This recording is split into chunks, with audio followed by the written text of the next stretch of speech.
ఒకసారి కలిసినప్పుడు నాకు కొన్ని అనుమానాలు వచ్చాయి.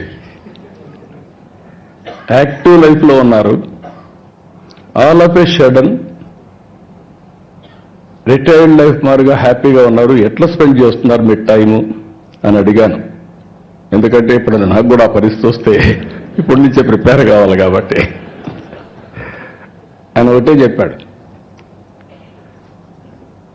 చాలా హ్యాపీగా ఉన్నా, నిద్రలేస్తే బ్యాడ్మింటన్ ఆడుకుంటా, వచ్చిన తర్వాత మనవరాళ్ళు మన వాళ్ళతో ఆడుకుంటా, అక్కడి నుంచి కసపు గాసిప్ ఎవరిన ఫ్రెండ్స్ వస్తే చేసుకుంటూ ఉంటాం,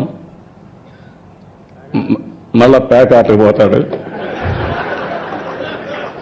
మధ్యాహ్నం అయితే ప్యాక్ ఆటకు పోతా, ఆడొక 2 గంటలు ఆడితే మైండ్ స్టిమ్యులేట్ అవుతుంది, హ్యాపీగా వచ్చి నిద్రపోతాను. What a wonderful life.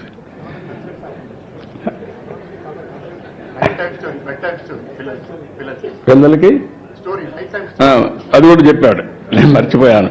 పిల్లలకి రాత్రిలో ఒక స్టోరీ చెప్పి ఏం హ్యాపీగా నిద్రపోతాడు.